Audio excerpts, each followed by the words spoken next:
Welcome back to the podcast.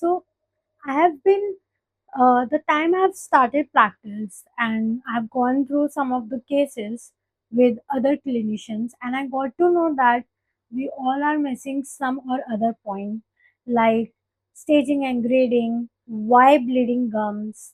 We usually explain to our patients, but sometimes even as a doctor we miss out some of the points that are really important during perio oral examination. And today I have the greatest opportunity, and I'm so thankful that Dr. Karthik take out his time. And when you will see this podcast, you will get to know that we have literally recorded at night after our clinic hours, and he took time just because to educate you all what is the importance of perio and how important it is. And he is a famous influencer of dentist, and I'm so grateful, and I hope you get all the information that you needed from this and can apply to your clinical practice. Let's dive in into the podcast and understand from him the better way. So, hi, and how was your day today? So, finally, we are able to make time out of both of our clinic timings. So, how was your day in clinic? बहुत busy. अभी रात के 9:45 बजे तक मैं काम कर रहा हूँ, तो आप समझ सकते हैं कितना बिजी रहा। बट वो तो प्रिविलेज हुआ राइट कि मतलब you are working so night और आपको पूरे पेशेंट्स मिल रहे हैं and everything touch wood and it's a privilege या सो मुझे आपसे एकदम बेसिक क्वेश्चन में I need to start by do you love dentistry? Yes, I do love dentistry. और ये मैं मतलब बताने के लिए नहीं बता रहा हूँ कि मैं इस फील्ड में हूँ तो इसको अच्छा बताऊं। आई डोंट नो, ये जो देखने वाले हैं वो भी शायद हमारे फेलो डेंटिस्ट ही रहेंगे। तो बस, तो उनके सामने तो मैं ऐसा फेक वाला शो ऑफ नहीं कर सकता ना। तो अगर कुछ सच में पसंद आया होगा तभी। और दूसरा, मेरा डेंटिस्ट्री से प्यार कितना है वो मैं आपको दिखाता हूँ। ये मेरा कॉफी का मग है, इस पे लिखा है इंडियाज मोस्ट फेमस डेंटिस्ट। ये मेरे शो का नाम ओह है। वाओ इसमें ही कॉफी पीता हूँ, तो आप समझ सकते हैं कि ये डेंटिस्ट्री से कितना प्यार है। पूरा इस पे ऊपर आई शो बना थिंक दिया। आप फिर मैनिफेस्ट कर रहे हो with drinking coffee only you manifest yes, I do. वो सारी टिप्स एंड ट्रिक्स मैं बताऊंगा इसके थर्ड फोर्थ फिफ्थ एपिसोड में। अभी के लिए तो ये दी डेंटिस्ट सीजन 1 एपिसोड 1 है। तो I loved your T episode 1 में शर्ट से I loved your T shirt I think मुझे थैंक भी यू। ये सेकेंड टाइम ये पहननी चाहिए because for now it's not good जो मैं पहन I am wearing and sitting नहीं, हियर इसके लिए भी एक सिस्टमेटिक वे है। आप मुझे डीएम कीजिए, हमारा टीम आपको अप्रोच करेगा। और ये कार्तिकत्व जो हमारी ब्रांड है उसका ही टी शर्ट है, सच में है। that's nice really that's nice okay so if you like the industry जैसे हम्म। हम सबको डेंटिस्ट्री पसंद है बट आई फील जो ट्रेडिशनल डेंटिस्ट्री थी हम्म। वो स्टिल मुझे इतनी पसंद नहीं थी जो अभी मॉडर्न डे डेंटिस्ट्री है आई लाइक दैट मूव के and there are hmm. Many things example मैं दे सकती हूँ जैसे इम्प्रेशंस हो गए पहले हम एल्जिनेट इम्प्रेशंस लेते थे and we use to sit अभी भी लेते हैं but very few cases but now we prefer scans digital scans आ गए that make easy for patients and for us so hmm. When you look at the modern day dentistry आपको ऐसा क्या लगता है कि ऐसी क्या चीजें हैं एक्सेप्शनली जो बहुत अच्छी है एंड ऐसी क्या चीजें जो हम मिस भी कर रहे हैं? आई थिंक ये बड़ा ही वैलिड क्वेश्चन है। तो मॉडर्न डे डेंटिस्ट्री की अगर हम बात करें तो modern day dentistry is really doing well today,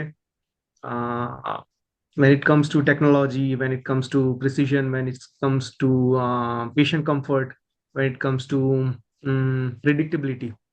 तो सब में मतलब ये सब कुछ एडवांसमेंट आ ही रहा है।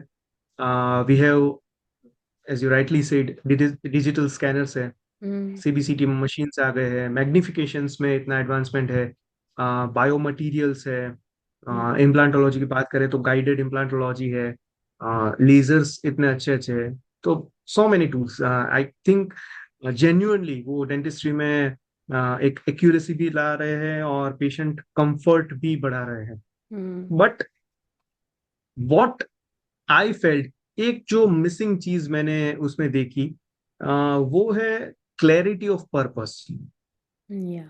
सो टेक्नोलॉजी इज गुड, या. बट टेक्नोलॉजी के साथ कहीं ना कहीं पे मुझे ये लग रहा है कि एक कंपेरिजन आ गया. करेक्ट. आ, उसके पास वो मशीन है हम्म. तो मैं भी ले लेता हूँ. हम्म. एंड स्लोली स्लोली ये माइंडसेट से डेंटिस्ट्री मशीनरी ओरिएंटेड होती जा रही है. करेक्ट. जनरलाइज नहीं करना चाहता, लेकिन इनिशियली कभी कभी जब आप अर्ली स्टेज पे होते हैं डेंटिस्ट्री में, और जब आपने ये क्लिनिकल जो एटमोसफियर है, एनवायरनमेंट है, वो कभी इतना देखा नहीं है, तो हम्म. आपको यही लगता है कि इन्वेस्ट कर लेता हूँ. Correct. Right. For me the important question is not what is the latest machine in the hmm. market. Hmm. But I think the important question is, will this actually add value to my patients, या. to my diagnosis, to my clinical outcomes, और ये मेरा workflow smooth करेगा कहीं ना कहीं पे. हम्म. Because ROI matter करता है, डेफिनेटली आरओआई हमारा भी, ये एक तरीके से अगर देखा जाए तो आरओआई मैटर करता है, लेकिन आरओआई का फुल फॉर्म होता है रिटर्न ऑन इन्वेस्टमेंट. यहाँ पे मैं आर को चेंज करूंगा, यहाँ पे आर को रखूंगा रिजल्ट्स. रिजल्ट. या. क्योंकि ROI is also clinical value. ROI is also patient trust. ROI is also better communication, better documentation as well, and more, I would say, predictable results. So I yes. think modern dentistry अच्छा कर रहा है, but basics को नहीं भूलना चाहिए. Ethical decision making है, या. ट्रीटमेंट प्लानिंग है, या. पेशेंट फर्स्ट डेंटिस्ट्री है जो हम बात करते हैं. तो हम्म. वो क्लिनिकल जजमेंट जो हमारा है, उसका आई थिंक कोई रिप्लेसमेंट आज तक मार्केट में नहीं आया, और आना भी नहीं चाहिए वो एक जजमेंट, क्योंकि नॉलेज से आता है. नहीं, that's true, that's really true जो आपने अभी बोला कि कंपैरिजन्स आ जाते हैं सबके बीच में, एंड दैट्स वेरी ट्रू, बहुत आता है. बट डू यू थिंक इसके वजह से डेंटिस्ट्री जो है वो बिजनेस ड्रिवन ज़्यादा हो रही है then patient driven? I think dentistry is becoming more business aware, hmm. और that is that is not completely wrong. Because at the end of the day clinic में एक आपको सिस्टम भी चाहिए होगा, टीम भी चाहिए होगा, इंफ्रास्ट्रक्चर भी चाहिए, इन्वेस्टमेंट्स भी चाहिए, और सस्टेनेबिलिटी, एक रनवे चाहिए. तो ये सारे कंसर्न्स तो है when dentistry becomes, I would से, अ सिस्टम. या. तो तब थोड़ा आपका ये बिजनेस माइंडसेट रखना चाहिए. प्रॉब्लम तब होता है जब सिर्फ बिजनेस ड्रिवन माइंडसेट हो जाता है. मैं जनरलाइज अगेन नहीं करना चाहता, because many dentist are doing really well and ethically, and अगर वर्क वाइज भी देखे तो. हम्म. बट कभी कभी स्पेशली अर्ली प्रैक्टिस में, जैसे मैंने बोला, अननेसेसरी कंपटीशन हो जाता है. ट्रू. किसी के पास बड़ा क्लिनिक है, हम्म. मल्टी चेयर सेटअप है, लेटेस्ट मशीन्स है, तो हम भी सोच लेते हैं कि मैं भी ये ले लेता हूँ. ले बट लेते. आई फील जो हमारा ग्रोथ और एक्सपांशन है ना, वो हम्म. नीड बेस्ड होना चाहिए, कंपैरिजन बेस्ड नहीं. फॉर एन एग्जांपल, कि अगर मेरे ओपीडी के आवर्स फिक्स्ड है हम्म. और मुझे सिर्फ क्वालिटी प्रैक्टिस ही करना है, तो सिंगल चेयर क्लिनिक मेरे लिए एब्सोल्युटली फाइन है. हम्म. अभी ओपीडी बढ़ रही है, मुझे ऐसा लग रहा है कि मुझे एक चेयर और उसमें इन्वेस्ट करना है क्लिनिक में, तो मैं एक चेयर और लूंगा, यहाँ पे मेरा ट्रीटमेंट रहेगा, एक बीडीएस स्टाफ रहेगा. करेक्ट. अगर उसके बाद मुझे लगा कि अभी और ओपीडी बढ़ रही है, मेरा काम जो है वो और बढ़ हम्म. रहा है, मुझे स्पेशलिस्ट भी बुलाने हैं, तो हम्म. फिर मैं चेयर्स इन्वेस्ट करता रहूंगा. तो हम्म. ये इसको सिस्टमेटिक एक्सपांशन. बट अगर माइंडसेट यही है कि मुझे मल्टी चेयर प्रैक्टिस अगर मेरा होगा, तभी मेरा क्लिनिक सक्सेसफुल लगेगा, हम्म. तभी मेरा क्लिनिक चलेगा, तो फिर ये फोकस जो है शिफ्ट होगा पेशेंट केयर से अपना ड्रिवन में. पेशेंट्स में, patient में. तो I think business is not wrong, marketing is not wrong, again expansion is not wrong, hmm. But intention आपका प्योर होना चाहिए और again patient centred I think होना चाहिए। Correct, correct.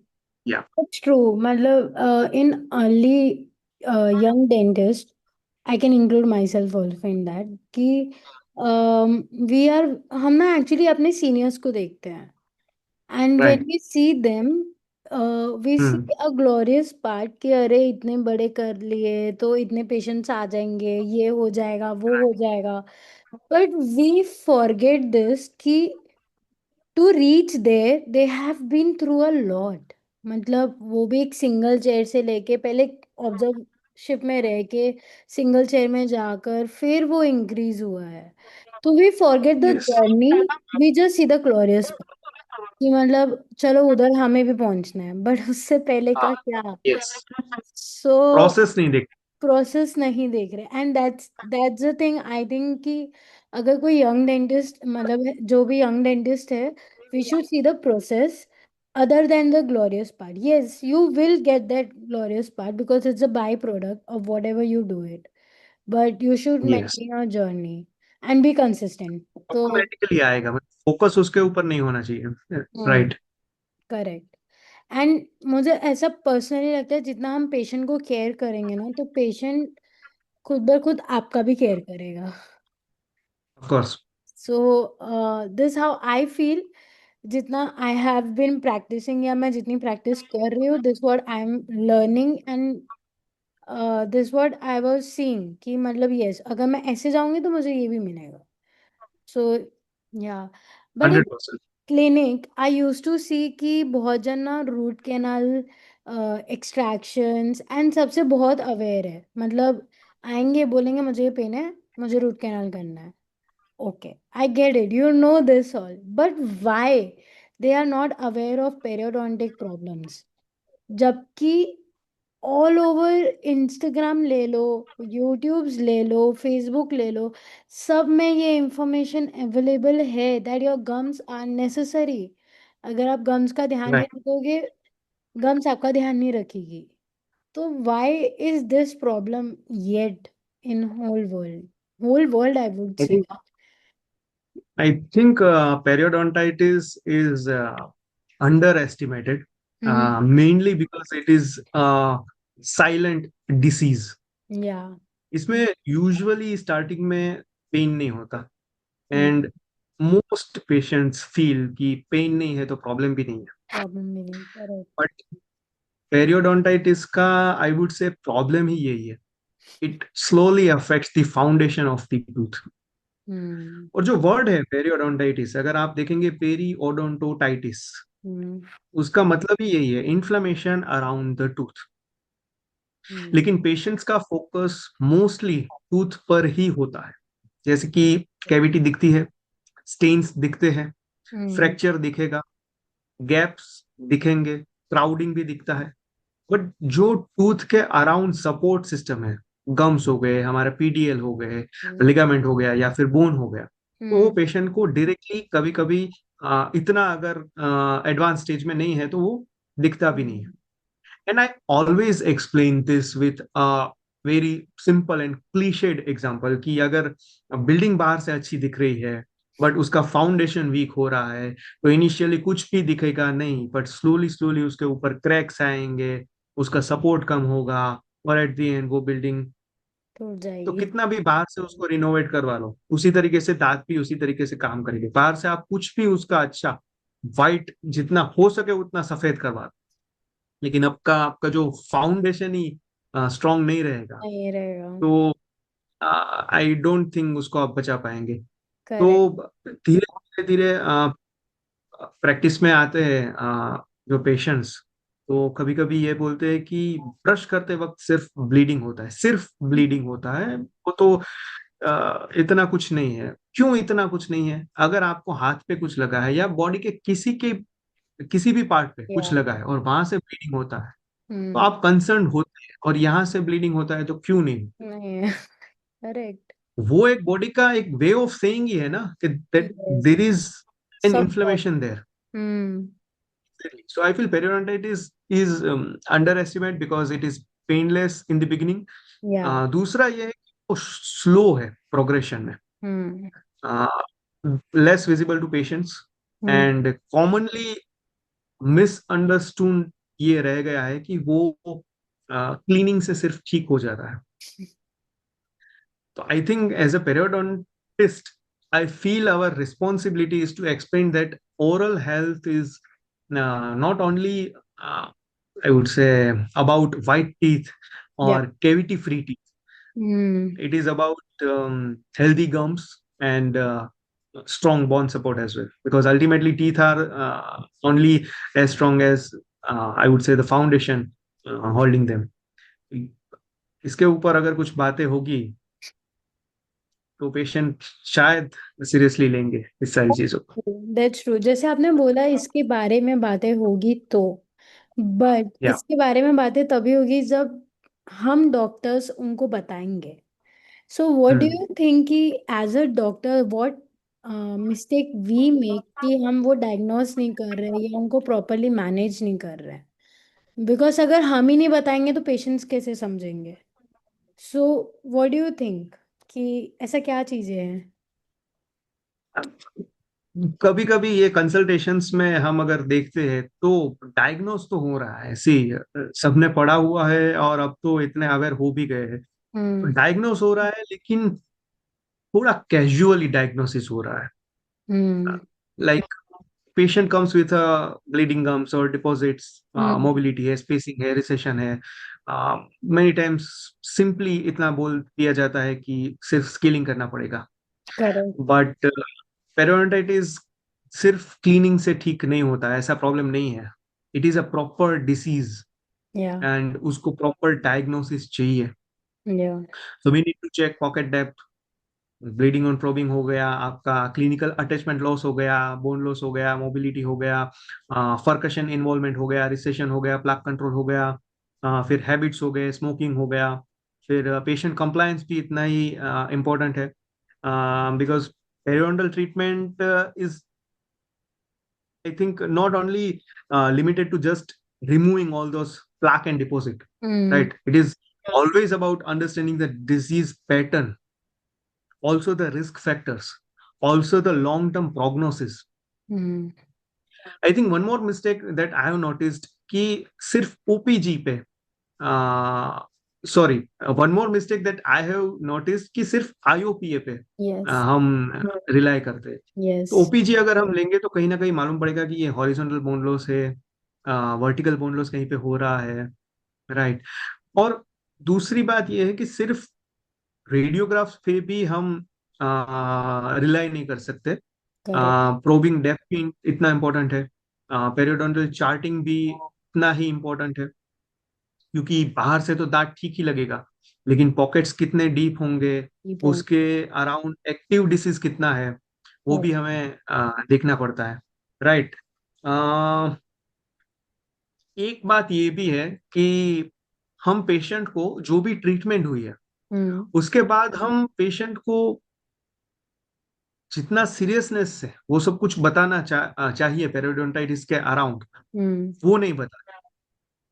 अगर पेशेंट को हम इतना ही बताएंगे कैजुअली कि सिर्फ क्लीनिंग ही हुई है, या पेशेंट को मालूम ही नहीं पड़ेगा कि अच्छा ये सीवियर एक डिसीज हुआ है मुझे, जो कि एक क्रॉनिक डिसीज है जिसको एक लॉन्ग टर्म हम्म मेंटेनेंस की, लॉन्ग टर्म ट्रीटमेंट की जरूरत है, हम्म राइट. रीइवैल्यूएशन की भी जरूरत है. तो अगर आप पेरियो का देखेंगे तो हमारा फॉलोअप भी इतना लंबा चलता है. सो तो आप क्या बताते हो क्लीनिंग एंड पॉलिशिंग के बाद?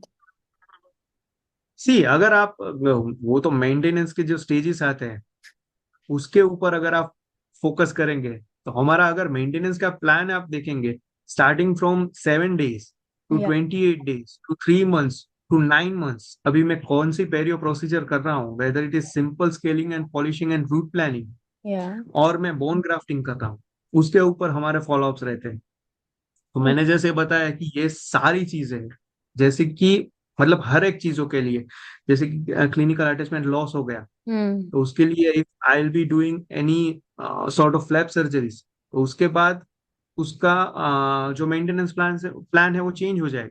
अगर मैं बोन लॉस के लिए कर रहा हूँ तो उसका चेंज हो जाएगा, अगर मोबिलिटी के लिए मैं कर रहा हूँ, स्प्लिंटिंग कर रहा हूँ, तो उसका मेंटेनेंस प्लान चेंज हो जाएगा. इसका इसका ना ये मतलब मैंने एक प्रैक्टिकल सॉल्यूशन भी इसका ढूंढा है, बड़ा ही सिंपल है कि जब भी कभी ऐसा कोई पेशेंट आए ना, तो पेरियोडोंटिस्ट को आप बुला लो कंसल्टेशन के लिए। ये मैंने देखा है कि थोड़ा कम है अभी। Yeah, this आ, अगर is less. यस, तो जब भी पेशेंट कोई पेरियोडोंटल प्रॉब्लम लेके आता है कि आपको ऐसा दिखे कि बोनलोस है, मोबिलिटी है, सब कुछ भरा हुआ है, पॉकेट्स है, फर्केशन है, सब कुछ परसिस्टेंट, ये सब कुछ कंप्लेंट्स आ ही रही है, Hmm. तो एक पेरियोडोंटिस्ट उसको अच्छे से ये सब कुछ रिजोल्व कर पाएगा। और rather than doing all those casual diagnosis and Clinicians know that what is staging and grading, but still they are struggling somewhere. Like in when we do in clinics, in reality when we doing clinics, तो जब college में रहते हैं तब तो हमें बोलते हैं कि करो स्टेजिंग एंड ग्रेडिंग, तो हमें पता है। बट जब हम क्लिनिक में हम्म, आते हैं तो हम ये सब चीजें नहीं करते हैं। I don't know why, but हाँ, don't do it, we often miss it. So ऐसा क्यों है that why clinic struggle in this? I think उसका एक रीजन ये भी है कि जो रियल प्रैक्टिस में डिफिकल्टी वो आती है कि जो पेशेंट जब आते हैं वो एग्जैक्ट वैसे नहीं होते जो टेक्स्ट बुक में बताया गया था या फिर हमने जो याद किया था। करेक्ट। तो आई थिंक थियरी में वो कभी कभी सिंपल लगता है, स्टेज 1 2 3 4 हो गया या फिर ग्रेडिंग हो गया ABC। बट चेयर साइड अगर हम जो पेशेंट्स को देखेंगे वो मिक्स्ड फाइंडिंग्स के साथ आते हैं। कहीं हम्म। पे सीवियर बोनलेस हो गया, कहीं पे मॉडरेट है, एक मोलर में शायद फर्केशन निकल गया, या। कुछ टीथ मिसिंग है। पेशेंट अगर कुछ डायबिटीज भी लेके आ रहा है, पेशेंट स्मोकर भी हो सकता है, कुछ नहीं होगा तो मेंटेनेंस उसका इरेगुलर रहेगा। तो ये सारा इंटरप्रिटेशन का एक रियल आई थिंक चैलेंज रहता है। या। तो हम्म। इसमें ना स्ट्रगल्स, आई थिंक 2 3 स्ट्रगल्स है। पहली स्ट्रगल तो ये है कि प्रॉपर डेटा कलेक्शन। सो हम्म। विदाउट पेरियोडोंटल चार्टिंग या फिर प्रोबिंग डेप्थ हो गया, क्लिनिकल अटैचमेंट लॉस हो गया, जैसे मैंने पहले बताया, ब्लीडिंग ऑन प्रोबिंग हो गया, मोबिलिटी, फर्केशन, एवरीथिंग, तो ये सारे रिस्क फैक्टर्स आप ऐड कर लो। ये हम्म। सब कुछ जब एक गेस वर्क बन जाता है ना, और स्टेजिंग और ग्रेडिंग ऐसे ही मतलब कि ऐसा कुछ लग रहा है, तो हम्म। आप समझ लो कि ये फर्स्ट चैलेंज आपके लिए बन रहा है। दूसरा स्ट्रगल ये है कि स्टेजिंग और ग्रेडिंग दोनों को सेपरेटली अंडरस्टैंड करना। स्टेज जो है वो डिसीज की सिवियरिटी और कॉम्प्लेक्सिटी जो है एट प्रेजेंट वो बताता है, और ग्रेड्स जो है वो डिसीज कितनी फास्ट प्रोग्रेस कर सकती है, रिस्क फैक्टर्स क्या है, हम्म। उसके ऊपर फोकस कर रहा है। So stage is not only bone loss and grade is not only age. Yeah. दोनों में क्लिनिकल जजमेंट चाहिए ही चाहिए। ठीक है ना? जैसे कि स्टेज 3 और स्टेज 4 में कंफ्यूजन मोस्ट कॉमन रहती है कि अगर बोन लॉस है तो हम्म। ऑटोमेटिकली स्टेज 4 में डाल देते हैं, राइट। और स्टेज 4 में अगर फंक्शनल कॉम्प्लेक्सिटी, मतलब उसमें तो स्टेज 4 में आप अगर देखने जाए तो बहुत सारी चीजें आती है, बाइट भी अगर कॉलेप्स्ड है, बाइट में ड्रिफ्टिंग है, मोबिलिटी आ गई, कुछ हम्म। मैस्टिकेटिव प्रॉब्लम्स आ गए, कॉम्प्लेक्स रिहेबिलिटेशन आ गया। तो यहाँ पे मुझे लग रहा है कि मामला गड़बड़ हो जाता है, राइट। सेम ग्रेड्स में भी जाता है। तो ये सारी चीजें ना, मुझे ऐसा लगता है कि स्टीजिंग एंड ग्रेडिंग जो है ना वो सिर्फ ऐसे एग्जाम टेबल पे हम जैसे उसको रटते हैं ना, उस तरीके से इसको नहीं लेना चाहिए। हम्म। आ, थोड़ा सीरियसली लेना चाहिए। वैसे माइंडसेट आपको उस तरीके से डेवलप करना होगा। तो दूसरी बात, पेशेंस डेवलप करना होगा। क्योंकि पेरियो का अगर आप कंसल्टेशन भी देखो और पेरियो का डायग्नोसिस भी देखो ना, तो थोड़ा आपको टाइम देना होगा, क्योंकि बहुत सारी चीजें आपको देखनी है, एक ही दांत में मल्टीपल चीजें आपको देखनी है, हम्म। राइट। और उसके बाद भी जब आप आपने एक ट्रीटमेंट प्लान बना लिया, फिर पेशेंट कॉम्प्लायंस के लिए और पेशेंट मेंटेनेंस के लिए आपको प्रॉपर काउंसलिंग भी करनी होगी कि ये रिस्क फैक्टर्स हटाने हैं। हमें फेज वाइज आपकी थेरापी करनी होगी, आपकी फेज वाइज ट्रीटमेंट करनी होगी, इतने इवेल्युएशंस आपके चाहिए होंगे, आपको तब प्रेजेंट रहना होगा। कहीं ना कहीं पे मुझे सर्जिकल ट्रीटमेंट्स भी करनी होगी, और मेंटेनेंस में तो हम कोई भी कॉम्प्रोमाइज नहीं करेंगे। तो ये सारी बातों पे अगर हम थोड़ा पेशेंस लेके काम करेंगे तो ये स्ट्रगल कम हो सकती है, और हम इस प्रोसेस, फिर क्या होगा, ऑटोमेशन में आ जाएगा। हम्म। फिर हमारा माइंड सेट, हमारा विजन ही ऐसा बन जाएगा कि हमें ये चीजें देखनी है, और ये अगर ठीक नहीं है तो यहाँ पे कुछ प्रॉब्लम है, तो आइदर मैं पेरियोडोंटिस्ट को बुला लेता हूँ, और आइदर मैं अपने तरीके से जो भी मैंने सीखा है हम्म। उसको इसमें अप्लाई करने का ट्राई करता हूँ। हम्म। No that's true. मुझे what I feel personally is कि जैसे हम कॉलेज में भी फाइनल ईयर में हम एग्जाम देते थे, तो ये सब हम्म। हमें पूछते थे कि स्टेजिंग क्या है, ग्रेडिंग क्या है, आप बताओ और ये सब। बट तब भी हमने बहुत हल्के में लिया था, like we were not that इतने स्ट्रिक्ट नहीं थे कि अरे this is a important factor. अब for example I will tell you कि if someone comes root canal के लिए, so my first question always goes कि आपको रात को पेन होता है या नहीं होता है सोने के टाइम पे। इफ दे से राइट। यस, तो 95% तो भी हमारे दिमाग में आएंगे कि इट्स अ रूट कैनाल। तो बिकॉज हमें इतना वो समझाया गया था कि ये हुआ तो ये है, बट आई थिंक इन पेरियो नहीं समझाया था। But I okay. पर्सनली, मेरे हिसाब से मैं बोल रही हूँ, so I worked in right. UK also and I worked in India also. What I see okay. The difference here in UK was that in hmm. Charting उनका पहला ही, जैसे आपने बोला कंसल्टेशन, उनकी कंसल्टेशन स्टार्ट ही ब्लीडिंग एंड प्रोबिंग होता था। And they right. Go with each quadrant, like 4 quadrants. And उसमें दे से मी कि 0 है कि 1 है या 2 है या 3 है। अगर 3 है तो आप पहले तो इस पे काम करोगे। अगर 1 है तो okay, we can go for scaling and polishing, 6 months के फॉलोअप में आओ and do it. If it's 3, so they tell me कि 3 मंथ्स में इनका फॉलोअप रखो। So that's how hmm. they did. That's what I liked about the UK practice. But in okay. India, what I feel is हम diagnose सब करते हैं, हम जैसे स्कैन कर रहे हैं, we see the teeth, yes we do see the tongue, we see the label and buccal everything, but still I think कि as a doctors हम भी मिस कर रहे हैं ये चीज। we don't see bleeding on probing। मैं जितने what I feel is this। So I don't okay. Want to say एक ही चीज पे, पर मैं जनरली बात कर रही हूँ कि जो जो नोटिस में आया है।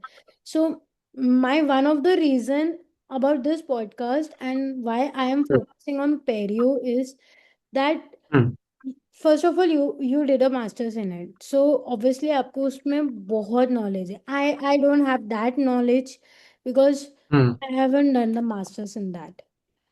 But with this podcast I want to make sure कि ये चीज पेशेंट्स भी समझे कि अगर आपके गम्स यस। में ब्लड निकल रहा है तो इट जी। Is something you need to be concern about it. अगर आपके गम्स में पेन हो रहा है, अगर आपको रात को गम्स में पेन हो रहा है, बिकॉज दिस सेयर्स कि मुझे रात को पेन होता है गम्स में, तो please go and yes. Get it check कि मुझे रात को गम्स में क्यों पेन हो रहा है, रीजन क्या है। राइट। सो हाँ। अगर आप छोटी सी ब्लड टेस्ट करवा रहे हो तो यार इसका भी देख लो ना चेकअप जाकर। तो of that's course. Why I feel, and मुझे ये मेन टॉपिक लाना था इस चीज में कि समझे, and not only patients but also the dentist, that please do this test so that right. Make aware to the patients. जैसे हमने ये हाँ। बताया कि अगर पेशेंट का ध्यान रखोगे, पेशेंट आपका ध्यान रखेगा। तो आप पेशेंट को ये हम्म। बताओ तो पेशेंट भी आपको आगे से देगा कि हाँ डॉक्टर, आपने जो बोला, आपने मेरी हेल्थ ठीक की है। अगर तो वो अवेयर होगा उस हाँ, सिचुएशन के बारे में और जो भी डिसीज अंदर है, तो ऑफ कोर्स वो उसकी उसके लिए कंसर्न रहेगा। करेक्ट और करेक्ट। जैसे आपने ये इसके बारे में बात की कि स्टेजिंग एंड ग्रेडिंग का इम्पोर्टेंस, अगर आप मेरे इंस्टाग्राम पे जाएंगे तो there is a vertical content जिसमें मैंने डॉक्टर डेविड ओकानो, जो अमेरिकन एकेडमी ऑफ पेरियोडोंटोलॉजी है, उनके प्रेसिडेंट रह चुके हैं, तो उनके साथ हमने ये स्टेजिंग और ग्रेडिंग के बारे में बहुत सारी बातें की है। तो मैं व्यूअर्स को बताना चाहूंगा कि अगर वो एक रील भी देखेंगे ना, तो उसमें आपको समझ में आएगा कि ये कितना इम्पोर्टेंट है, classification, I will the make sure कि लेटेस्ट वन। मैं वो रील यहाँ पे कनेक्ट करूँ so that everyone will at least go and Exactly. see, and I want them Hmm. to come and see it. So Yeah. yeah, I will do that. But so if a patient, two patients come to you, समझो husband Okay. Wife ही आ गए और दोनों को Hmm. पेरिडोन्टल conditions है, so how Hmm. You will make sure कि मतलब क्योंकि same चीजें तो नहीं रहती, योर बॉडी Right. नहीं react the same way, so what things you will see in that, मतलब how you will manage those both patients. मतलब कहीं ना कहीं अगर सिमिलर पेरियोडल कंडीशंस आ गई हम्म तो ट्रीटमेंट प्लान तो अगर ऑफ कोर्स डिफरेंट ही बनेगा। हम्म ठीक है ना, ऐसा नहीं है कि एक ही ट्रीटमेंट प्लान दोनों को हम दे देंगे, हम्म क्योंकि सिमिलर पेरियोडल कंडीशन आई थिंक वो ऑन पेपर रह सकता है, लेकिन रियल जो क्लिनिकल प्लान है ना वो हमेशा डिफरेंट ही बनता है। करेक्ट जैसे कि दोनों पेशेंट में अगर जनरलाइज पेरियोडोंटाइटिस हो गया, पॉकेट डेप्थ हो सकती है, सिमिलर बोन लॉस हो सकता है, लेकिन अलग अलग फैक्टर्स होते हैं जिसके ऊपर ट्रीटमेंट डिपेंड करता है। जैसे कि पेशेंट का रिस्क प्रोफाइल, जो कि मतलब कि पेशेंट आए तो उसमें अगर डायबिटीज है हम्म तो वो डायबिटीज कंट्रोल्ड है कि अनकंट्रोल्ड है। जैसे कि हस्बैंड की बात कर ले तो डायबिटीज उसके कंट्रोल में है कि नहीं है, वो अगर डायबिटीज है उसके साथ स्मोकिंग करता है कि नहीं करता है, हम्म टोबैको यूज करता है कि नहीं करता है, हम्म अगर करता है डायबिटीज भी है तो उसकी एज क्या है, नहीं करता है तो भी उसकी एज क्या है, डिसीज स्लो प्रोग्रेस कर रहा है, एक्टिव है, कितना फास्ट है, कितना स्लो है। ये सारी चीजें ना आप प्रोग्नोसिस जो है ना आपका वो सारा चेंज कर देगी। करेक्ट दूसरा है कि पेशेंट का कॉम्प्लायंस। एक पेशेंट बहुत मोटिवेटेड रहता है, हम्म ब्रशिंग अपना इंप्रूव करेगा, इंटरडेंटल क्लीनिंग भी करेगा, फॉलोअप भी आएगा, अपना मेंटेनेंस टाइम टू टाइम करवाता रहेगा। हम्म और एक पेशेंट ऐसा रहता है कि एक बार आप कर दो बस, मेंटेनेंस वेटेनेंस कॉम्प्लायंस अपने से वो या नहीं होगा। हाँ ट्रू ट्रू तो ये यहाँ पे भी चेंज होता है। तीसरा मैं लेना चाहूंगा कि जैसे मैंने पहले भी बोला कि डायग्नोसिस में हर दांत में मल्टीपल चीजें आपको देखनी पड़ेगी, उसी तरीके से प्रोग्नोसिस में भी टूथ वाइज आपको प्रोग्नोसिस देना पड़ेगा। राइट, क्योंकि हर टूथ का मोबिलिटी अलग रहेगा, उसका बोन सपोर्ट अलग रहेगा, उसकी रूट की जो अनाटोमी है वो भी हम्म अलग रहेगी, हम्म ऑक्लूजन अलग रहेगा, कहीं पे अगर टीएफओ है तो वो भी एक प्रॉब्लम क्रिएट कर सकता है। राइट। तो ट्रॉमेटिक बाइट है या ड्रिफ्टिंग हो गया या फिर बाइट कॉलेप्स हो गया, च्यूइंग में प्रॉब्लम हो गया, तो उसको वैसे सारे सिम्टम्स वाले या फिर जो साइंस हम देखते हैं वो पेशेंट्स में ऑफ कोर्स ट्रीटमेंट प्लान एक ब्रॉडर प्लान ही हमें बनाना पड़ेगा। हम्म ऑक्लूजल करेक्शन करना हो गया, स्प्लिंटिंग करना हो गया, हम्म रेस्टोरेटिव प्लानिंग हो गया, हम्म मतलब मल्टी डिसिप्लिनरी जो हॉलिस्टिक अप्रोच बोल सकते हैं वैसा वाला केयर हमको उस पेशेंट को देना पड़ेगा। और आई थिंक अभी हस्बैंड वाइफ की आपने बात की तो उसमें एक फैक्टर और भी मैं ऐड करना चाहूंगा जो कि है पेशेंट एक्सपेक्टेशंस और उनका लॉन्ग टर्म गोल। करेक्ट कोई पेशेंट ना अपने दांत को लेके इमोशनल होता है कि मेरे को हर दांत को सेव करना है, यस और कोई पेशेंट को फास्ट रिहैब चाहिए कि बस ठीक है इतना एस्थेटिक करना है और फंक्शंस में आ जाए बस ठीक है। राइट। और अगर कोई पेशेंट्स होते हैं तो फाइनेंशियल प्रॉब्लम भी होती है या फिर टाइम का भी लिमिटेशन होता है। हम्म तो हमें ये सारी चीजें सेंटर में रख के इस तरीके से एथिकली एक प्लान बनाना है। ये वर्ड बहुत ही जरूरी है, एथिकल करेक्ट स्टैंडर्ड पे आपको अपना केयर, कुछ भी उसमें कॉम्प्रोमाइज ना हो, उस हम्म तरीके से ट्रीटमेंट प्लान आपको एक बनाना चाहिए। तो ये ना सारी चीजें मतलब सिर्फ एक, हमने जो वो उनका सिम्टम लेके आए या फिर हमने जो साइन एक देख ली उनके मुंह में, सिर्फ उसको ही एड्रेस करने से बात वहीं पे नहीं खत्म होगी। तो यही है डिफरेंशिएटिंग फैक्टर्स कि अगर दो पेशेंट अलग अलग आए, फिर भी उसमें अलग अलग अलग ट्रीटमेंट प्लान क्यों बनाने पड़ सकते हैं।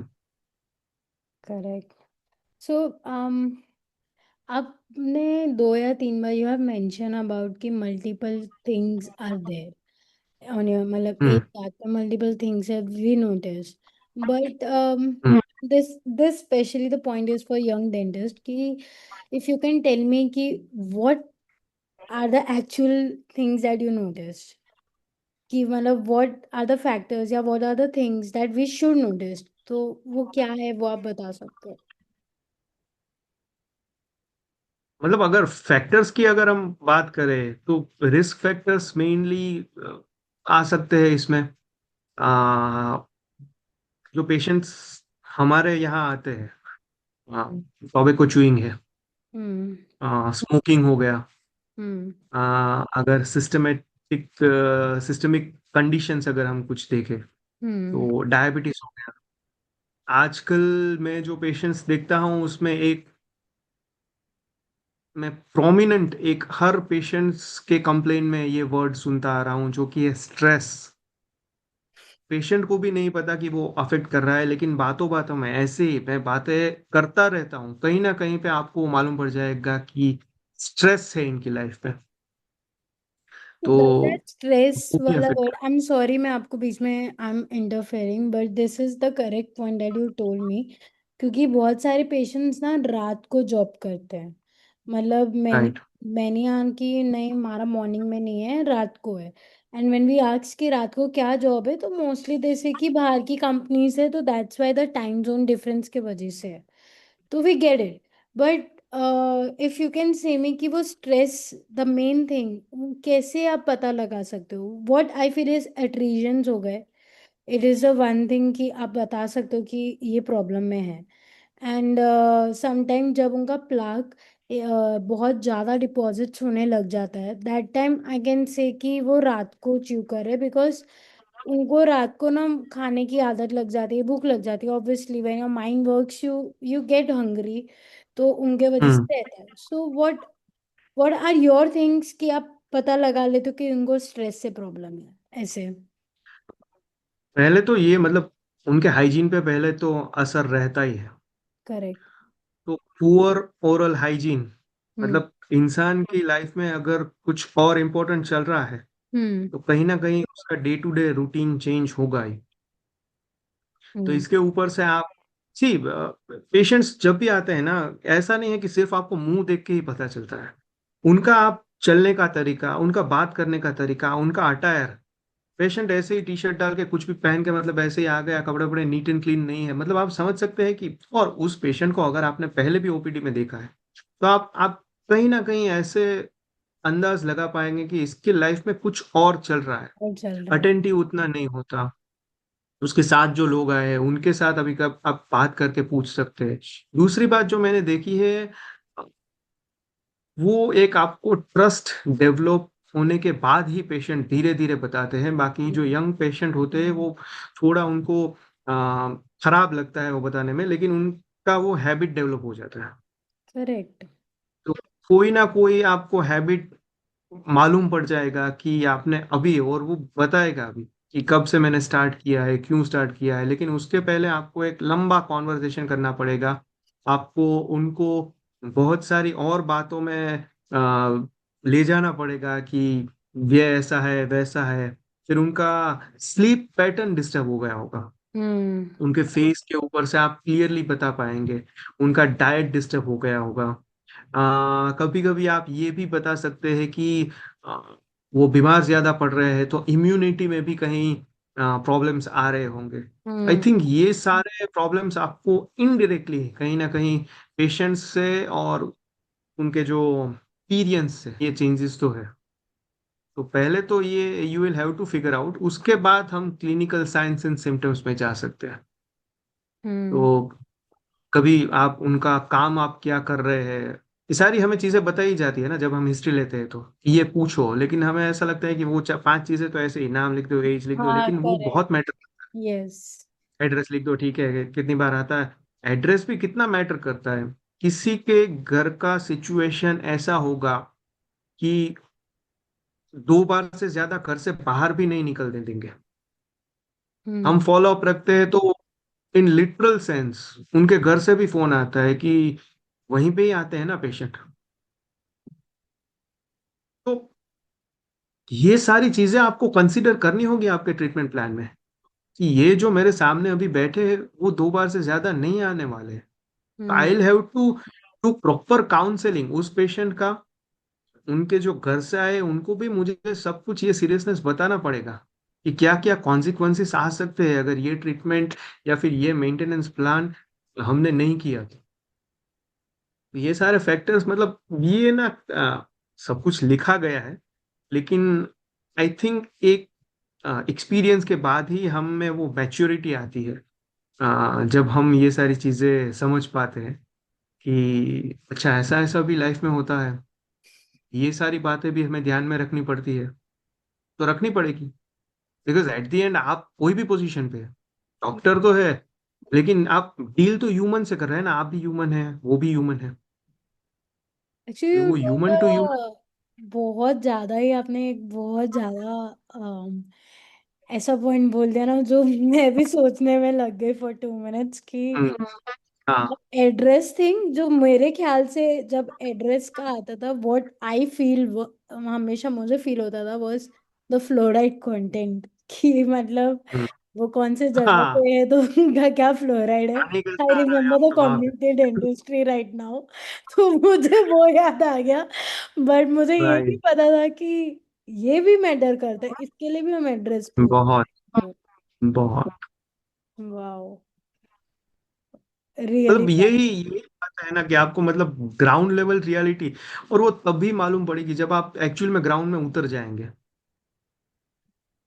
एक्चुअल में आप जहाँ पे प्रैक्टिस कर रहे हैं वहां पे आपकी अपब्रिंगिंग हुई है, या फिर कोई नई जगह पे आप जा रहे हैं, तो उसको इस तरीके से सी, जैसे आपने बोला कि आप पेशेंट की केयर करेंगे तो पेशेंट आपकी केयर करेगा, तो वो हम अगर सिर्फ as a doctor patient relationship की बात करें, तो मैं उनके सिर्फ मुंह की केयर कर रहा हूँ, लेकिन ये सारी बातें भी अगर आप केयर करेंगे ना, हम्म। तो उनको लगेगा कि नहीं, दिस इज। ये बंदा कुछ दिमाग तो लगा रहा है और करेक्ट। इतनी मेहनत कर रहा है सिर्फ मेरा ये जो एरिया है उसको ठीक करने के लिए।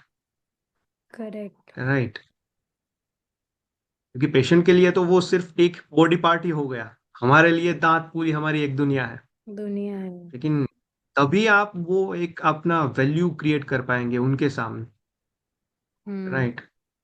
और ये कुछ ऐसा नहीं है कि आप कुछ एहसान कर रहे हैं उनके ऊपर, ये ये। सारी चीजें हैं जो अंदर से आनी चाहिए और केयर करना चाहिए।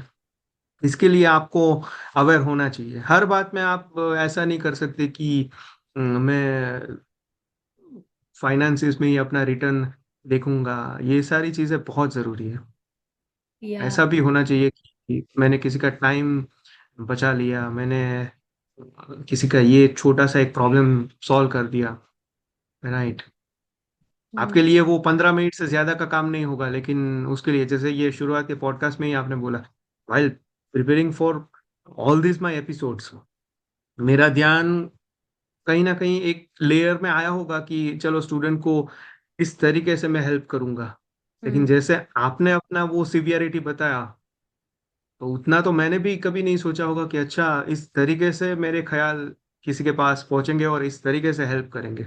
एंड देन उनका पूरा ध्यान जिस तरीके से वो मुझे देखते हैं वो चेंज हो जाएगा। Very true.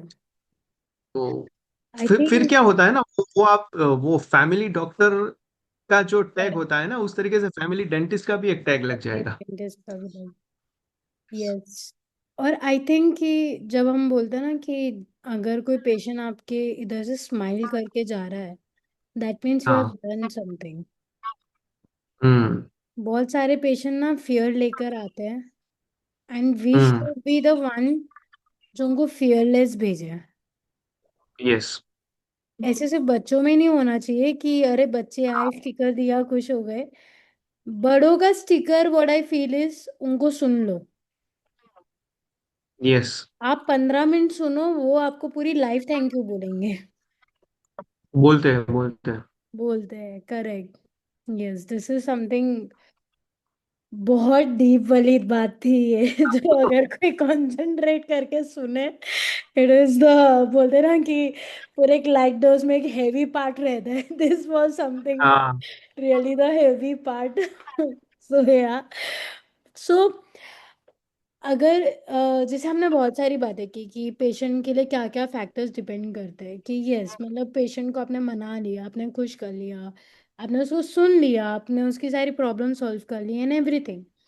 बट अभी सेम जैसे everything come with a cost, तो यू हैव टू पे समथिंग, कॉस्ट तो हम्म रहता ही है। So how do you balance that patient expectations कि हम्म उनको क्विक रिजल्ट्स भी आए, प्लस उनका बायोलॉजिकली उनके लिए बेस्ट रहे।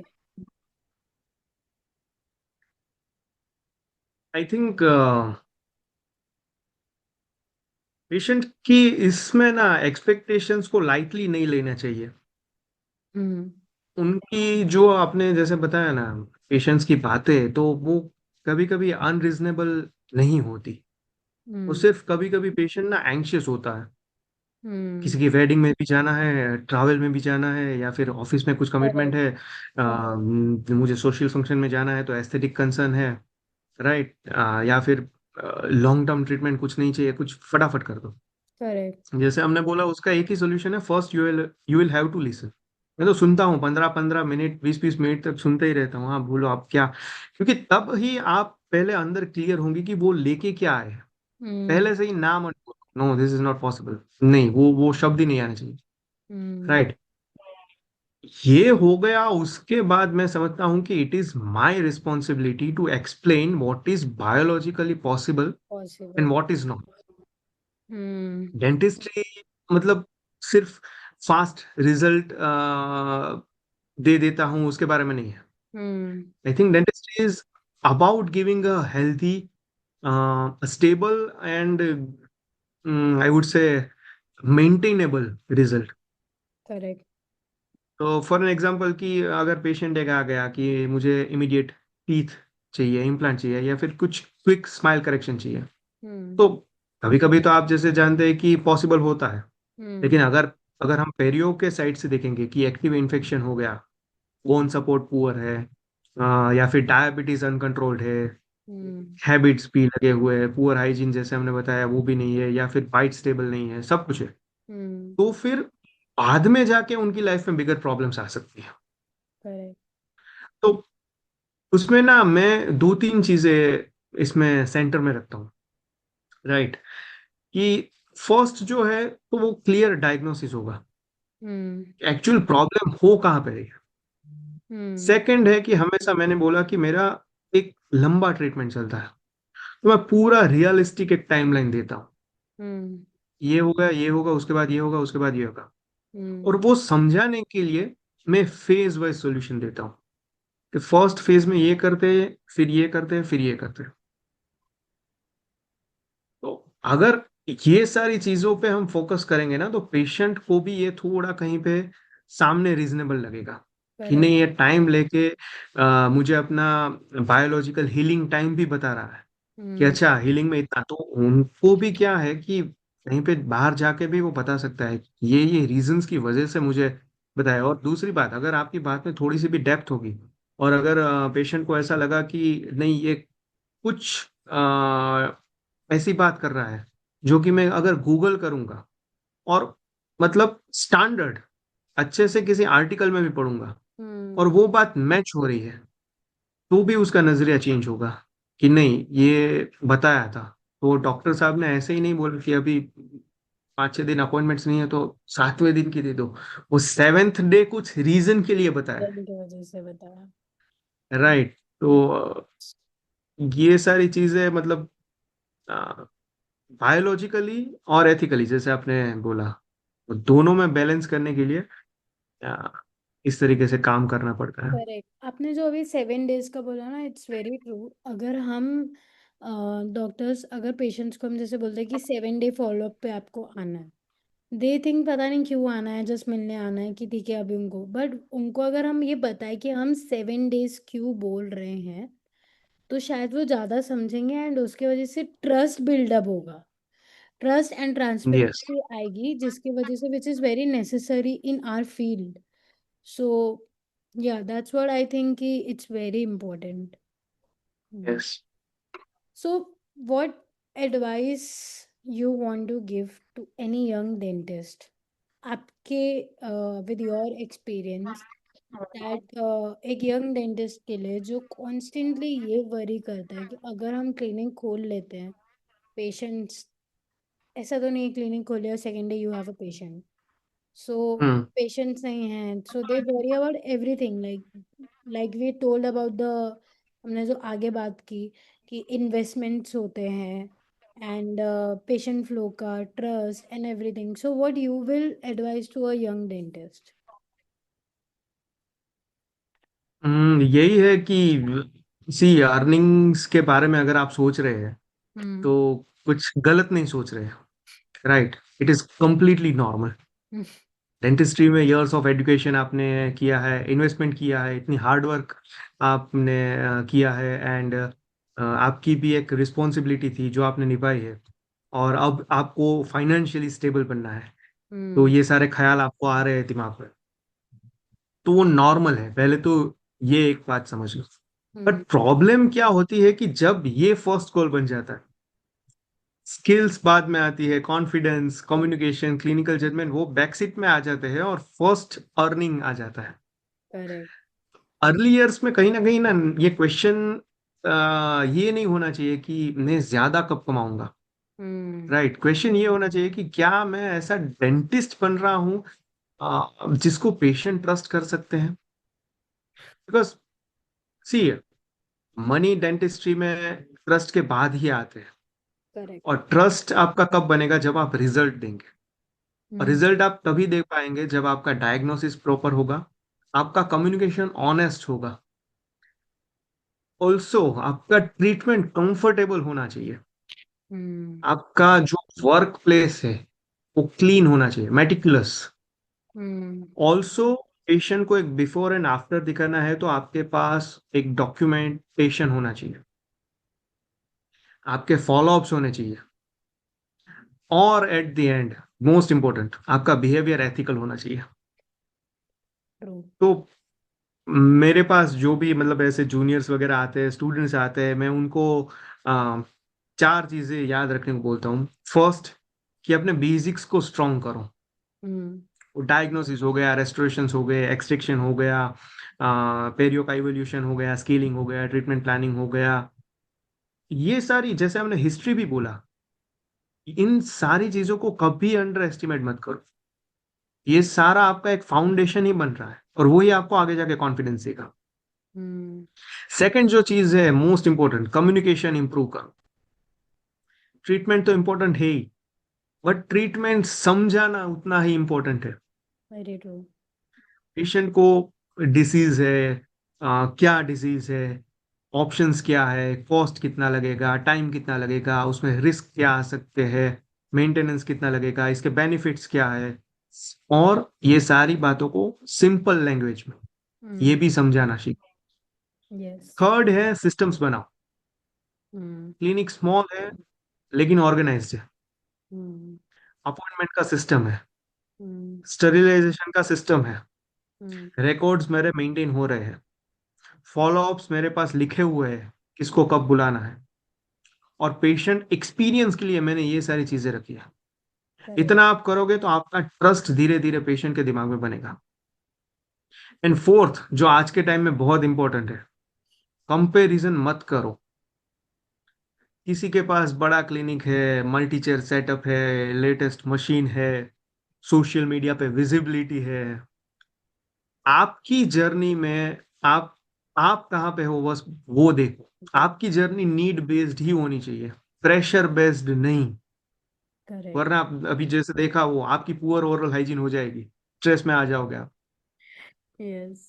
तो ये अगर चार चीजें अगर आप रखेंगे ध्यान में, तो आई थिंक धीरे धीरे धीरे धीरे धीरे आप जरूर ग्रो करेंगे। और ऐसा नहीं है कि सारी बाकी की चीजें जो अलग लोग कर रहे हैं वो आप नहीं कर सकते, या फिर वो सारी चीजें आपकी लाइफ में नहीं आएगी। वो आएगी, लेकिन पहले इन चारों चीजों को सॉर्टेड कर लो अपने सरकमस्टेंसेस को देखते हुए, करेक्ट। फिर उन चीजों पे भी फोकस करो, या। Right? True. Very true. Okay, so now we are almost into our podcast, and here okay. uh, I just need one word answer, yeah, one line. It's a rapid fire questions. So let's go. आपको क्या सही लग रहा है? What's your thought? Just we will do in one word or one line. Okay.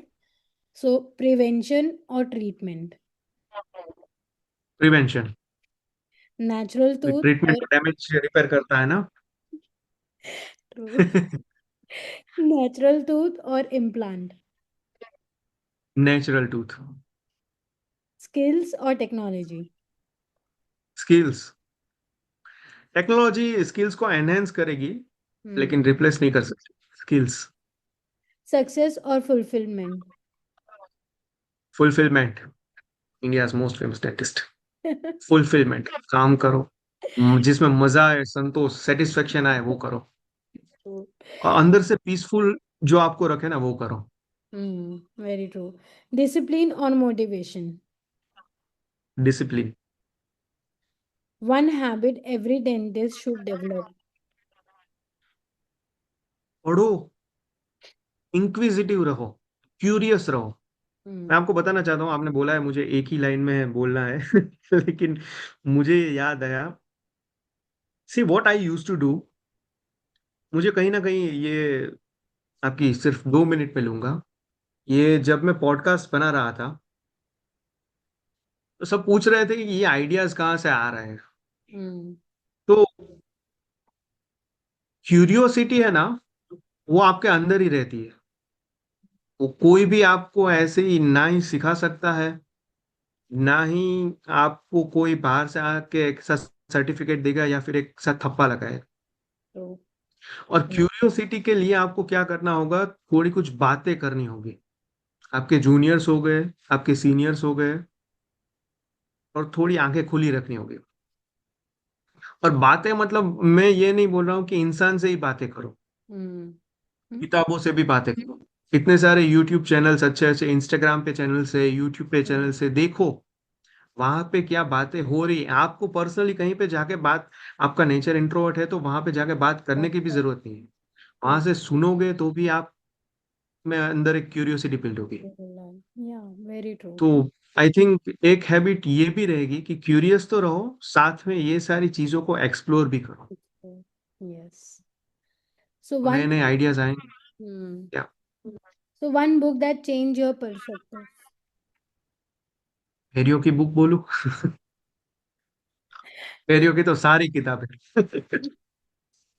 आ, अगर students को कुछ पढ़ने में मजा आएगा और यंग क्लिनिशियंस को, तो शायद आई वुड से एटॉमिक हैबिट्स। अच्छी बुक है। It's my personal favourite, small small, yes, improvements के लिए बहुत अच्छी है। Yes it is, one lessons periodontic taught you about your life. Foundation matters वो चाहे दांत हो कि Wow. करियर हो कि लाइफ हो, फाउंडेशन को स्ट्रांग रखो, तभी Ve- स्टेबिलिटी आएगी। One message for the next generation of dentists. अरे इतना भी मैं बूढ़ा नहीं हो गया हूँ कि नेक्स्ट जनरेशन को अभी मैं भी चलो young but dentist still like me. वही बताना चाहूंगा कि कंपैरिजन मत करो। Yeah. अपनी जर्नी है, अपना लर्निंग्स है, उसके ऊपर फोकस करो।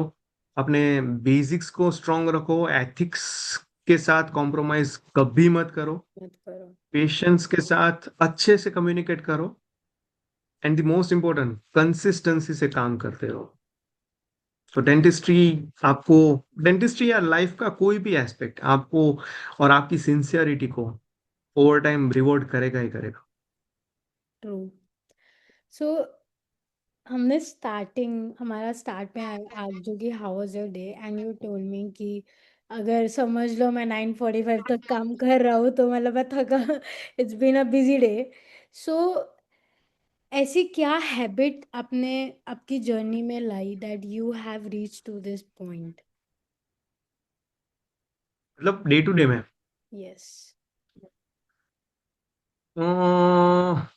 इंक्विजिटिव, जैसे मैंने बोला, अ,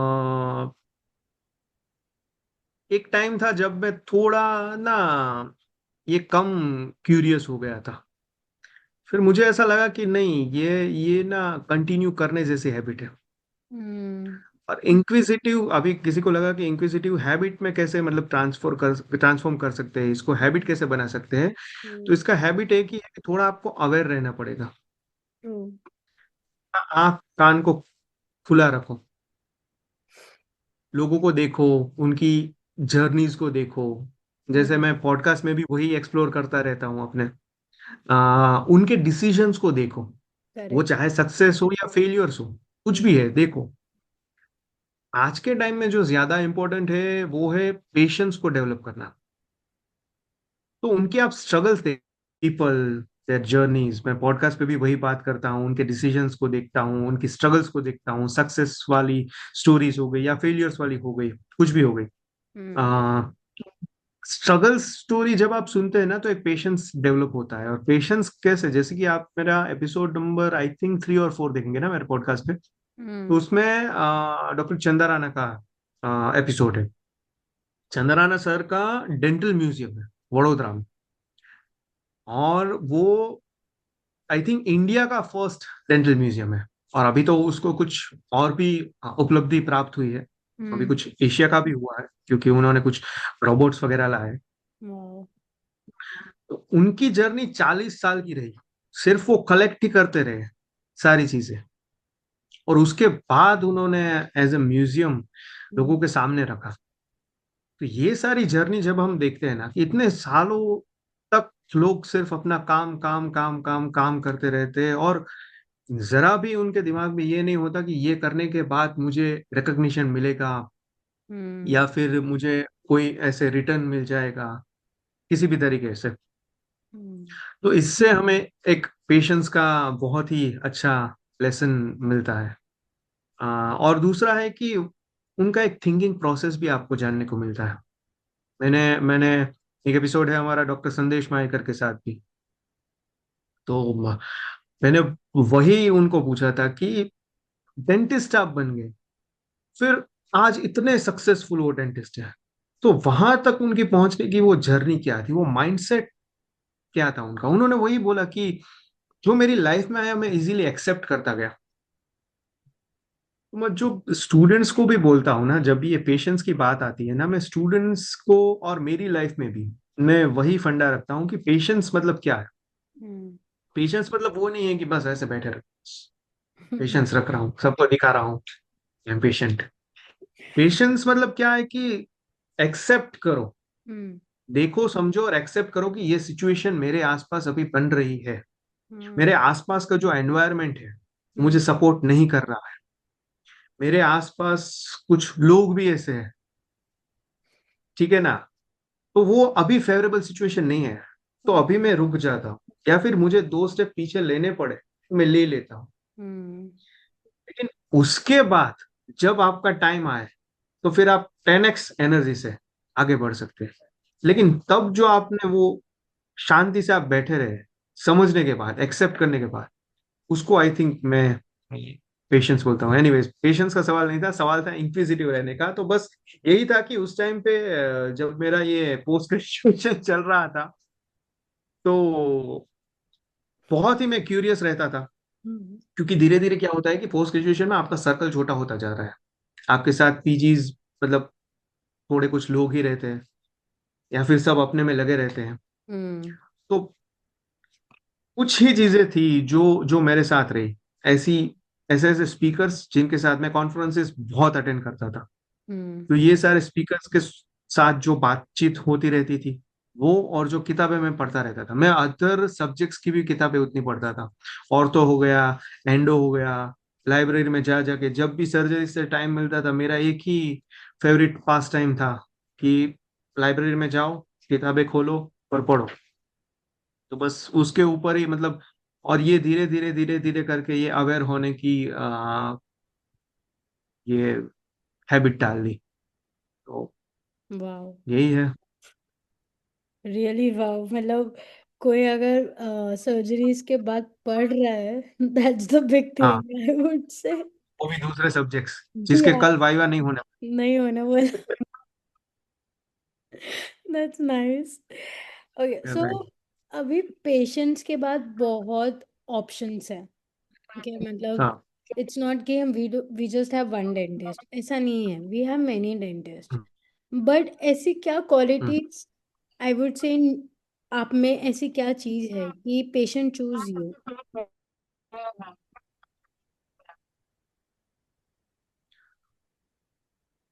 सी आजकल ना ये हो गया है कि डिग्रीज की लाइन लगा देते हैं, हम्म या फिर क्लिनिक का साइज बड़ा कर दो, टेक्नोलॉजी में सब कुछ इन्वेस्ट कर दिया, सोशल हम्म मीडिया आपकी प्रेजेंस है। आई थिंक ये सारी चीजें इंपॉर्टेंट है, ऐसा नहीं है, वैल्यू एडिशन करते ही है। और हम्म अगर आप सीखते हैं या फिर टेक्नोलॉजी आपको जो सारी चीजें मैंने पहले बताई उसमें बेटरमेंट के साइड ले जा रही है, तो सब कुछ इंपॉर्टेंट है। और हम्म दूसरी बात, ये सारी चीजों आपको फर्स्ट इंप्रेशन आपका क्रिएट करने में भी हेल्प करेगी। करेक्ट लेकिन फर्स्ट इंप्रेशन से क्या होगा कि पेशेंट आपके पास आ गया, अब बात आती है कि आपको उसका ट्रस्ट गेन करना है। और पेशेंट ट्रस्ट तभी करेगा जब आप जेन्युइनली उसका प्रॉब्लम सॉल्व कर रहे हैं। करेक्ट कुछ पेशेंट्स के अंदर फियर होते हैं, कुछ पेशेंट्स के अंदर कंफ्यूजन होता है। कोई पेशेंट आपके पास आएगा जिसके पास प्रीवियस बैड एक्सपीरियंस रहेगा, किसी के फाइनेंशियल कंसर्न हो गए, हम्म हाफ नॉलेज के साथ भी पेशेंट्स आते हैं। So before giving treatment plan, hmm मैं ये अंडरस्टैंड करने की बहुत ट्राई करता हूँ कि पेशेंट किस चीज से एक्चुअल में वरिड है। वेरी इधर वो पेन हो गया, कॉस्ट हो गया, टाइम हो गया, एस्थेटिक्स हो गए, टूथ लॉस हो गया है, या फिर जो प्रोसीजर मैं करने वाला हूँ उसका कोई भी डर है। दूसरी चीज है क्लैरिटी। हम्म क्लैरिटी इसलिए इंपॉर्टेंट है कि पेशेंट आपको सवाल करेगा। कभी हम्म कभी ऐसा लगता है कि पेशेंट सवाल क्यों कर रहा है, लेकिन जब तक उसको उसके सवाल का लास्ट आंसर नहीं मिल जाएगा, तब तक वो सेटिस्फाइड होकर आपकी क्लिनिक से बाहर नहीं जाएगा। वो डाउट अगर अंदर रह गया ना, तो हम्म फिर वो सोचेगा कि सेकंड ओपिनियन कुछ ले लेते हैं, क्योंकि इन्होंने जवाब नहीं दिया। किसने जवाब नहीं दिया? आपने जवाब नहीं दिया, एक जवाब ही तो देना था, ट्रू तो क्लैरिटी आ जाती। ट्रू पेशेंट को पहले तो अगर क्लैरिटी, सी पेशेंट के दिमाग में अगर क्वेश्चंस नहीं है, तो पहले आप डायग्नोसिस जो अपना है वो सिंपल लैंग्वेज में उसको समझाओ, हम्म अपना रेडियोग्राफ दिखाओ, हम्म क्लिनिकल फाइंडिंग्स उसको दिखाओ, जैसे आपने इंट्राऑरल फोटोग्राफ्स लिए हैं, इसमें कौन कौन सी ट्रीटमेंट है जो अर्जेंटली करना जरूरी है, इसमें हम थोड़ा वेट कर सकते हैं क्योंकि सर्कमस्टेंसेस ऐसे हैं, हम्म इसमें ऑप्शंस क्या क्या अवेलेबल है, और हम्म ट्रीटमेंट अगर आप डिले करवाएंगे तो क्या प्रॉब्लम होगा। बेसिक क्वेश्चंस तो आप ही मतलब उनके दिमाग में ये खड़े कर सकते हैं। करेक्ट उसके बाद पेशेंट अपना कंसर्न लेके आएगा कि डॉक्टर साहब एक और सवाल है, हम्म कि ये कुछ आप बता रहे थे ये समझ में नहीं आया। हम्म थर्ड थिंग जो मैं बताना चाहता हूँ वो है ऑनेस्टी। तो पेशेंट को हर बार वो इंस्टेंट और चीप ट्रीटमेंट नहीं चाहिए होती। Correct well to do patients भी आते हैं, और ऐसे पेशेंट्स भी आते हैं जिनको जेन्युइनली अच्छा कुछ एडवाइस भी चाहिए, तो जेन्युइनली अच्छा एडवाइस चाहिए। हम्म तो अगर आपका टूथ सेव हो सकता है तो वो बोलना चाहिए, प्रोग्नोसिस पुअर है तो वो भी बोलना चाहिए, लेकिन ऑनेस्टली आपको एक्सप्लेन करना चाहिए। अगर मैं तो यहाँ तक बोलना चाहूंगा कि अगर किसी स्पेशलिस्ट को बुलाना पड़े या फिर किसी स्पेशलिस्ट के पास रेफर भी करना पड़े, तो उसको भी अवॉइड मत करो कि मेरा ओपीडी से पेशेंट चला जाएगा, तो नो, नहीं जाएगा। अगर उसको जेन्युइनली ऐसा लगेगा कि ये मेरे कंसर्न के लिए वहां पे भेज रहा है क्योंकि मैं इन द लॉन्गर रन परेशान नहीं होऊंगा, तो हम्म उसका ट्रस्ट बनेगा। वो भेजेगा, दूसरे पेशेंट्स को भी भेजेगा, वो खुद भी नेक्स्ट टाइम आएगा कि सर अभी इसके लिए कहाँ पे जाए। तो करेक्ट प्रेशर फ्री कम्युनिकेशन करो, पेशेंट को कभी आ, वैसा भी फील मत करवाओ कि अभी ही करना जरूरी है और ये ऐसे इस तरीके से ले लो। पेशेंट को ये नहीं फील होना चाहिए कि अभी नहीं करवाए तो क्या होगा, कुछ नहीं। आप लो अपना टाइम आराम से, मैंने ये सारी चीजें बता दी, अभी क्या हम्म अर्जेंट है क्या अर्जेंट नहीं है सब कुछ। और अगेन इसमें भी इम्पोर्टेंट है कंसिस्टेंसी। आपको हर बार ऐसे ही परफॉर्म करना होगा, और हर पेशेंट्स में। हम्म ऐसा नहीं है दिन का एक हर अच्छा कर दिया और अब कर दिया ना, और या फिर एक पेशेंट के साथ एक ही बार में अच्छे से बिहेव कर दिया और नेक्स्ट टाइम तो अभी तो बन गया ना अपना रेपो, नहीं। हर बार आपको ये सब कुछ अच्छे से परफॉर्म करना पड़ेगा तब जाके, और ये आपकी रिस्पॉन्सिबिलिटी। हम्म पेशेंट का trust is your biggest responsibility. True once a patient trust you ना, your duty is not to impress them. अब आपकी ड्यूटी हो गई है to protect their health with honesty and I would say with good clinical judgement, जो आपने पढ़ा है सब कुछ। हम्म तो ये एक रिस्पॉन्सिबिलिटी है। ट्रू। तो हम अपने लास्ट क्वेश्चन के साथ आते हैं, विच इज, अगर आप अपनी जर्नी को अभी से लेके पीछे तक जाओ, from your dentistry I would से, सो which one moment was very tough for you? How did you handle it? And उससे आपने क्या सीखा?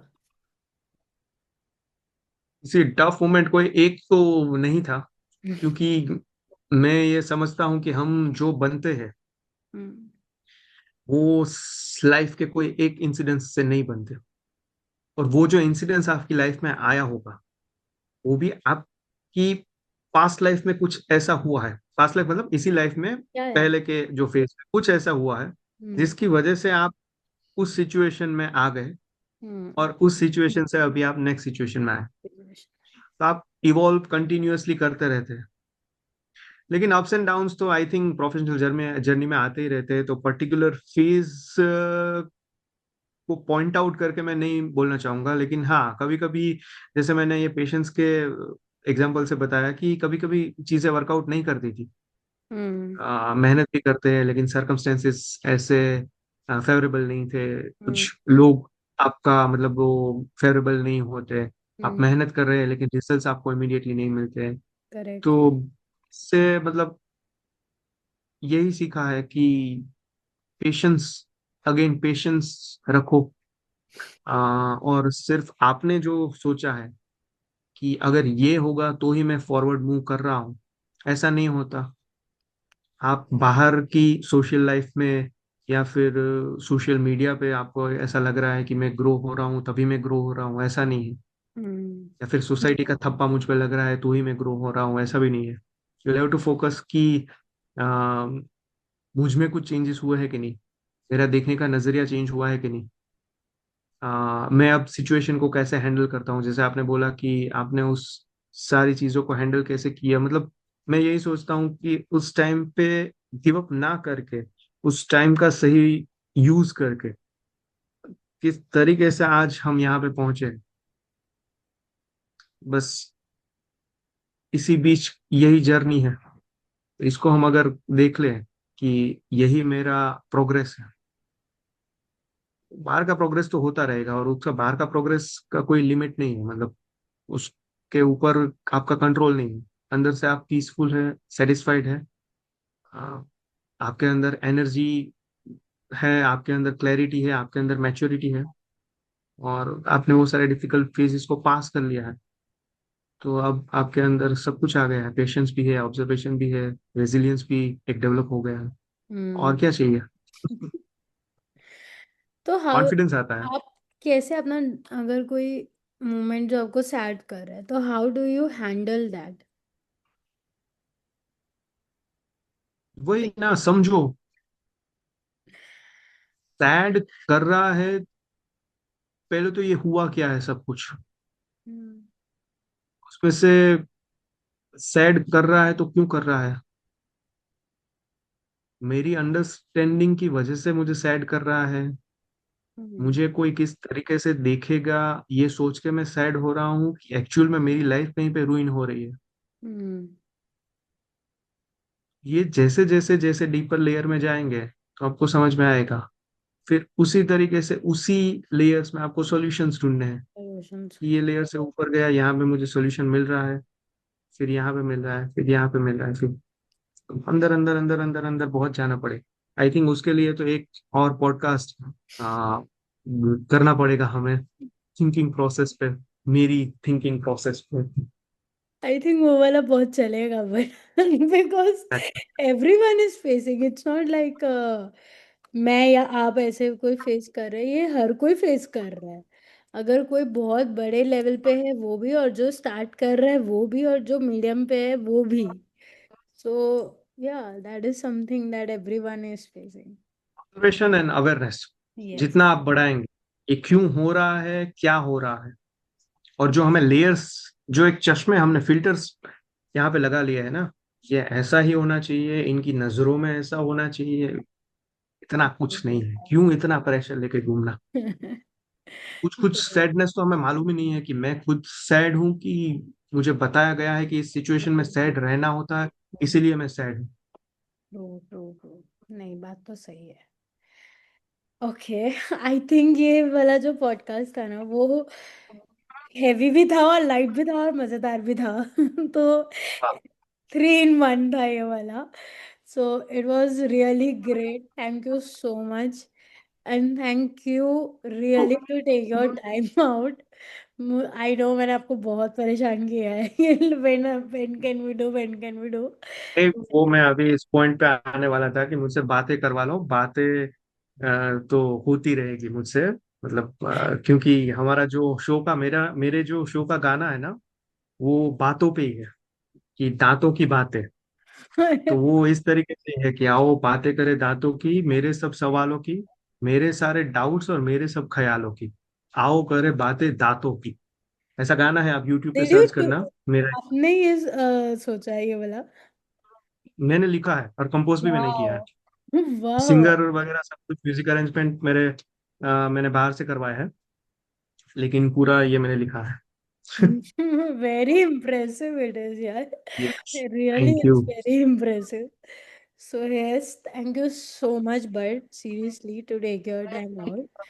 And ये वाला ना मुझे पर्सनली बहुत पसंद आया है to shoot genuinely, क्योंकि या मैंने जैसे बोला 3 in 1 था ये। आई मैंने पर्सनली बहुत चीज़ें सीखी है, and I am very sure मैं अगले कल से ही एक्चुअली ये सब नोट डाउन करके मैं I want apply it. And हाँ, जब भी मेरे में कुछ ऐसा मोमेंट आएंगे तो I will be having patience like you. Yes, exactly, बहुत इंपॉर्टेंट है। And I will do upload the BTS, तो समझेगा कि why we are laughing on this. आप सो मुझे डीएम कर देना, आज मैंने पेशेंस का व्रत रखा। for sure I'm gonna do it. So yeah, so yes, this has been a great day, great night, I would say. बहुत अच्छी तरह we have finished it. So yes, thank actually, you. I hope you enjoyed. And yes, yes.